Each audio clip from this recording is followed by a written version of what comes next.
Installé officiellement le 22 mai dernier dans ses fonctions de ministre de l'enseignement technique et professionnel, Ghislain Thierry Maguessa Ebomé, qui s'est récemment imprégné des réalités de son département, a décliné ce 9 juin ses attentes devant les structures sous tutelle et les partenaires sociaux. Notre action commune et collective devra être portée par les exigences de rigueur. La rigueur, il en faut pour remettre au travail chacun de nous, mais surtout pour éradiquer les tendances à la corruption, à la fraude et au laxisme, entre autres, qui gagnent de plus en plus notre sous-secteur. Et la dernière exigence qui portera notre action est la solidarité dans le travail.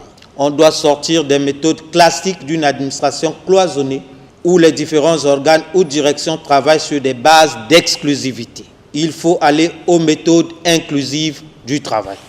Notre action consistera à promouvoir les ressources humaines mises à disposition de notre ministère en mettant un accent particulier sur la culture du mérite, promouvoir le travail en synergie et inclusif à tous les niveaux. Le ministre de l'enseignement technique et professionnel veut ainsi aller en guerre contre le rançonnage et les détournements des fonds. J'attire l'attention des directeurs départementaux de l'enseignement technique et professionnel. Il me revient avec forte insistance qu'au courant de l'année scolaire qui s'achève, nombreux ont brillé par des malversations et détournements des fonds issus de la contribution des parents d'élèves. J'instruirai une série d'inspections afin que la lumière soit faite sur la gestion de ces fonds. Les directeurs concernés seront simplement et purement démis de leurs fonctions. Les responsables des établissements de l'enseignement professionnel doivent cesser de briller par une tendance à la corruption et à la rançon. Ghislain Thierry Maguessa Ebomé a dit ne pas laisser de place aux pratiques mafieuses dans le marchandage des diplômes et la vente des notes dans certains établissements publics et privés sapent la formation technique et professionnelle.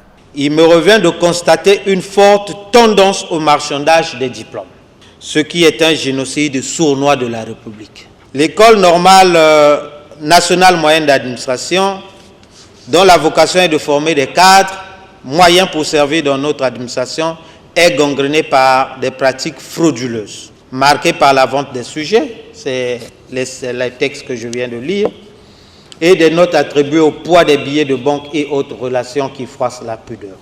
La direction des examens et concours professionnels et la direction de la documentation et de l'informatique sont aussi épinglées comme des lieux où se développe la corruption et la fraude. Celui qui sera pris la main dans le sac sera mis à la disposition de la justice. D'ailleurs, j'instruirai une large inspection dans ces services pour tirer certaines situations au clair. Inscription avec faux diplôme, fausse admission. Pour faire prévaloir le mérite et l'ordre, le ministre Maguessa Ebomé instruit le directeur des examens et concours à ne responsabiliser que les agents et enseignants actifs dans l'organisation et la surveillance des examens d'État et les concours professionnels. Je vous instruis ici d'impliquer tous les enseignants du sous-secteur de l'enseignement technique et professionnel dans l'organisation des examens et concours. Il est inacceptable que les sans-emploi, les étudiants en cours de formation, les retraités, les fonctionnaires relevant des autres administrations soient impliqués dans l'organisation des examens et concours au détriment des agents du sous-secteur. J'ai aussi relevé à ce niveau une tendance au double emploi, comme si les examens et concours étaient exclusifs à une certaine catégorie de personnes. Tout sera remis en ordre. Je vais retirer des notes de service signées, tout agent en double emploi. Il a enfin annoncé la mise en place d'une commission de lutte contre les antivaleurs au sein du sous-secteur de l'enseignement technique et professionnel.